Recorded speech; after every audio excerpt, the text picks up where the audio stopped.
Raven is the product of a union between a demon, Trigon, and a human, her mother.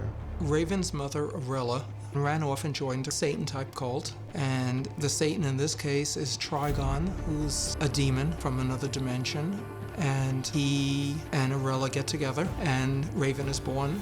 And so she's literally the demon child. She's the child who's half human, half demon. Her struggle is that the darker side, her father's side, is always vying for control of her, and that's something she has to keep constant vigilance over. She has to, she had to go to Azarath, the planet, to learn how to meditate and to control the dark side, to keep it at bay. If she's allowed to have a emotion, she will actually bring Trigon into the world. And so from the point she's born, she's trained not to have any emotions, not to ever allow herself to grow angry or happy or anything, which is a horrendous thing for a 16, 17-year-old girl to do.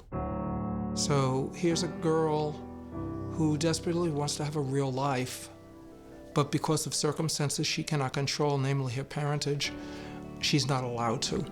This is a young girl who's repressed, keeps all emotions inside her because she knows ultimately her own origins are so evil that if she lets her feelings go, she can ultimately become one of the greatest or most deadly forces in the world or in the universe. She keeps an emotional distance from everybody because she doesn't want people to know the true horror that exists inside her. It's a powerful and a very lonely story. Who are you to judge my life? You have other things to fix here. Just stay away from me, okay? Raven is kind of like a classic runaway from home kind of character. She's really trying to escape a family situation that is not conducive to her happiness or joy. Raven finds a surrogate family in the Titans because they're all outcasts. She's the biggest outcast because she has the secret that at the time we start the story, she hasn't told them. They're demonic emissaries. My father sent them. Your father? So she's among friends, but she's also isolated. She doesn't know how to be friends with them yet. And that's part of her journey, is to open up and share with them. And that comes with trust. And she has to learn how to trust people because she thought she could trust her father and bring him forth. And then he destroyed the planet. And so trust for her is very hard. By the powers of Azarath, I beseech you.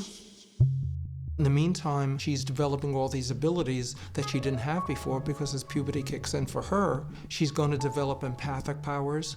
She'll be able to read other people's emotions. She can somewhat affect them. It was strange having you in my head. I'm an empath. And if it makes you feel any better, I didn't see it as much as felt it. And I've been trying to shake it off ever since.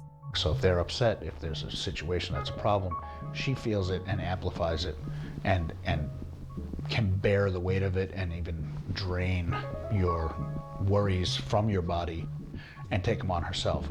So you have a very shy character who is bombarded with emotions that she is not allowed to have, and she doesn't know how to deal with them. That's not a fun power to have, and it kind of makes her resistant to making friends. Don't worry, I'm not staying. Where will you go? It's better you not know. In a way, she starts out trying to be on her own, but she does also realize that there are people out there who can be a help to her, and also who have not only negative reactions. And if you're empathizing and absorbing positive vibes from people, that's a good thing. So she finds that through the Titans and some of their happiness and victories that there is a place for her. You may be insufferable, but in your heart, you are a kind and generous soul. And she also has, for the first time, people who are willing to keep her family away, which is all she really wants.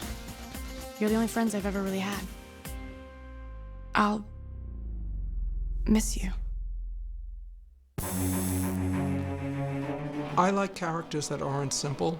If a character is pure one-dimensional, they're boring after a while. Raven is probably the deepest character in the Titans, and the one that I could write endless stories about, because she carries with her incredible weight. She's not innately good. She's conflicted. She's constantly at war with herself about how to handle her powers. And she uses meditation and prayer to kind of keep control of that. But at any moment, she could go dark. In some ways, she's probably the strongest character on the team, if she lets herself go. As the daughter of your Lord Trigon, I order you to release these feeble humans. She realizes if she's not a hero, she could easily become evil. She could easily become dark. And so that's her whole motivation for being a hero. She's a hero because she's willing to do whatever it takes to stop the bad guys, in a sense. And that's what all the Titans do.